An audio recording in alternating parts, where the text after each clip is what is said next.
Okay guys, we're starting today.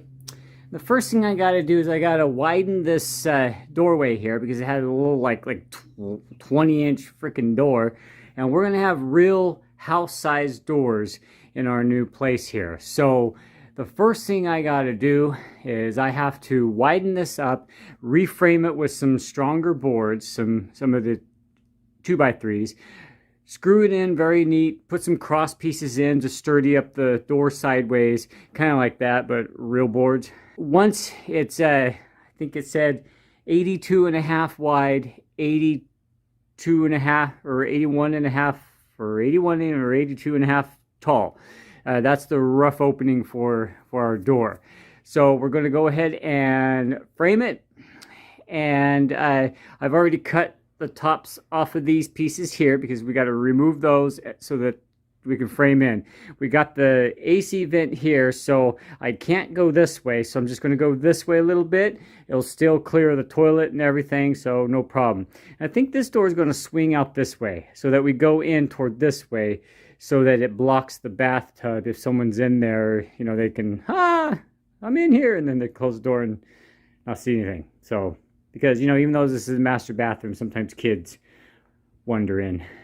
But anyway, that's our plan. So we got to make sure everything's level both ways so that when the door goes in there, it sits in there straight. So we're going to get this torn out and we'll be right back. Here we are. Here's our opening. We're hanging 28-inch doors. They require a 30.5-inch raw opening by 82 and a half. And right now, if I measured, it would measure beautifully all the way up 30 and a half. It's okay if it's a tiny bit off, you know, but I'm pretty much dead on. And I built a little header to mount the top piece to and to shim it.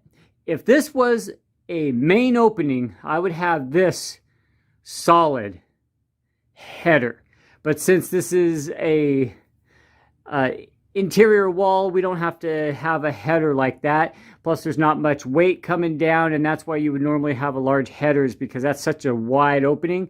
If you had a lot of weight hanging down, then it might sag in there and cause structural problems. That's why you're supposed to put a header over a 4x4 or two 2x4s, and then you would have one solid piece. I've seen people stack 2x4s in there to save money on a 4x4 or 4x6. 4x6 is the common.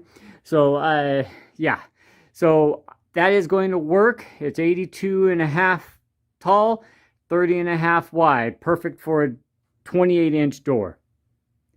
Alrighty guys, that's going to wrap it up for that. Now we got to work on the water heater. Let me show you what we're doing out there. Alrighty guys, as some of you may know, in these manufactured homes, these older ones, 87 I think this is, they have the water heaters accessible from the outside. Kind of stupid if you ask me, but that's what we're going to go with. We're replacing this with an on-demand tankless water heater. It's going to be way more efficient and take up less room. I could use some of this closet for some other storage things if I choose to. So the first thing we got to do is remove this water heater, and then we're going to take all of the, I guess it's drywall, from around the edges here, and we're going to remove that because all down here is wet, and there's a little bit of mold from that shower there, and plus there's a leak back there that I can't get to without removing it. So this is a perfect time to remove it, install the on-demand water heater, and we'll be looking good. Well, here's the septic tank, of course. Eventually I'm going to build a little hut around it or something to make this look a lot better. This is like right up front at the road. That's a stupid place to put it, but I guess can't do anything about it now except for move it, which I'm not doing that. Well, when we started using it, and after a heavy rain, I noticed right here by the tank, it started like farting.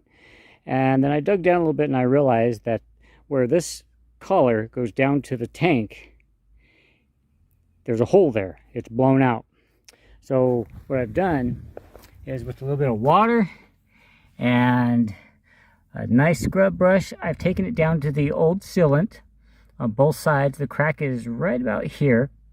And now I have some concrete crack repair that was suggested to me by some septic tank guys. And I'm going to fill this whole area here in with this stuff. And I'm going to inject it inside too. And hopefully that takes care of that problem, because I can't afford to have anybody come out here right now. Plus, I like to do everything by myself. But that was a side job that I just wanted to share with you. I scrubbed it with the wire brush really good. We just went in there and did this kind of thing. It got way up underneath there inside. Scrubbed around above and below where the crack is. And what I used was a heat gun to dry it out.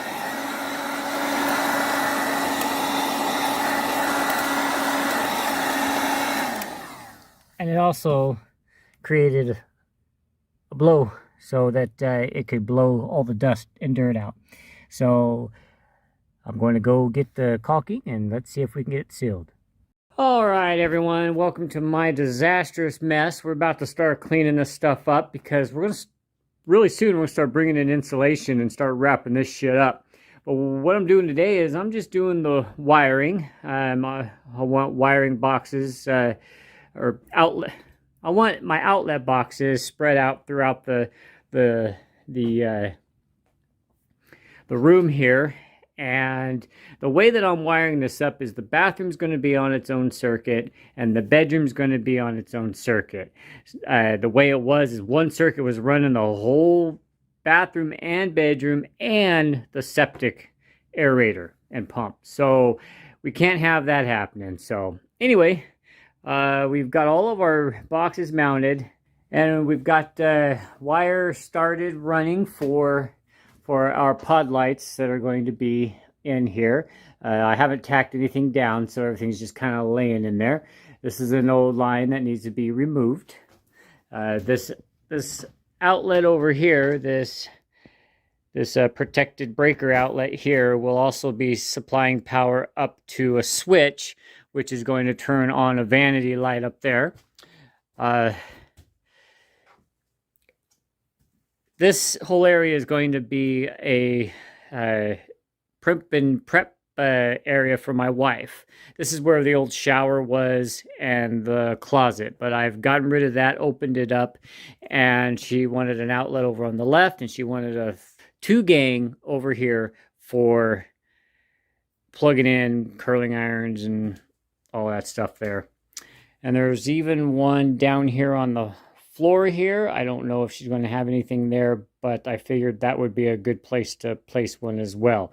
And of course the wall is up and everything, so that allows me to start running wire. I got wires running down to the switch and then from the switch up, and that is what's going to control the pod lights up here. So that's where we're at right now. I'm going to go ahead and get everything wired up that I can.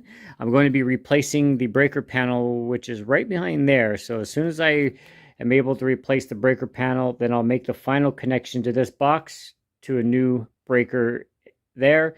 And from there on is where my room is going to be wired up. And I might be bringing another wire from there up over here to wire up the outlet down here and the closet light. I'll start the video up again to give you another update. All right, guys, we've got some insulation here. We're using Rockwool Safe and Sound. It's a sound dampening insulation, and we've got pretty much the interior or the exterior walls of the bathroom done. We haven't done anything to the ceiling yet. We still have some of these staples to remove. But now I'm taking this window out. Well, I've already taken it out. And I got to widen the hole a little bit in order to mount a new window in there. So I've got to... This one here we're going to do away with more than likely. Because that pole right there, I'd have to remove that pole to be able to remove that window. So we're not going to replace that window there. I'm not going to do it. Not going to do it. Not going to do it. So we're going to go ahead and just put insulation in there. and put our vapor barrier up and drywall up over it. And then when we do the exterior siding, that's when we'll move that pole temporarily, change out all this up here, and then reinstall that pole. That's what we got to do. I know it sucks, but that's what we're going to have to do. So that window can just stay there for right now. But this one here I've already removed. As you can see, it's gone. It's gone. So I'm going to have to clean up. There's some more of this ugly paneling shit. We're going to have to remove that. We're going to have to determine exactly how wide we need to make this window, and then we will install it. So stick with us. I'll be back in a flash. I'm going to go ahead and measure out some stuff, and then I'll widen it and shrink it down a little bit because I don't think it's that tall. We'll raise it up a little higher because the bathtub is going to be right here, so we don't want it too close to the bathtub. Alrighty guys, here's what I've done. I've taken and I've cut out the old support beams. I've put in a 2x4 beam on this side all the way down to the bottom to support the wall. I added a new top and a new lower piece, and I just incorporated them into the other structure, and that made that wall very sturdy. Very pleased to have done it that way. So now all I have to do is take the window, pop it in there, shim it, screw it in, and I'll be done, guys. So what I did on the other side is I bent back the metal siding. I trimmed it all down to where it fits the frame, and I bent it all back. And all I'm going to do is install the window because they go in from the outside. I'll screw it down, and then I'll bend the stuff back over, maybe put a screw in each corner just to hold the siding in. I'm not worried too much about leaks because the roof overhangs. Okay guys, here it is. Here's the finished window. This is just a bathroom window. It's nothing fancy. I've got it squared in there. I just shimmed it up top or on the bottom a little bit to hold it up while I screwed in. It screws in from the outside, so I don't have to shim the sides or anything, but it's looking really good. It'll close up. It locks. Beautiful window. And we'll seal it with spray foam around the edges, and down in that little area there I put a little plate to cover that hole, but there will be insulation there too. But anyway, that's going to wrap it up for that window. And now we're working on this one. This one's going to be the bedroom window right next to the bed. We're not going to have one this huge. We're going to have one that comes right about here and possibly a little further over. So the measurement is 35 wide, 23 high. So we definitely got 23 inches high. So we don't have to worry about that. So what about 35 inches? Come on.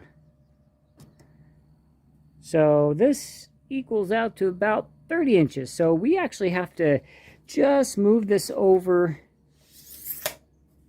just 5 inches. And I think we're going to take it out of this way right here. I know I got some insulation here. Got some wiring down here that I have to contend with. But I think this beam here is bad. So I'm going to go ahead and move 5 inches over and install a new beam here. Cut it out like we did the other one. And then we'll have a new beam for support. We'll remove this insulation here so that we can have access to it. And then we'll just put a board across here at 23 inches. Bam. Bambini. We're done. And then the window's going to be pretty high up here, but that's okay because we have an end table here and everything. So that's going to be perfect. Going to love it. See my dump pile? It's growing. As soon as I get done with the work in this room, then I'm going to be taking that dump pile away, and then we're going to be starting a new one.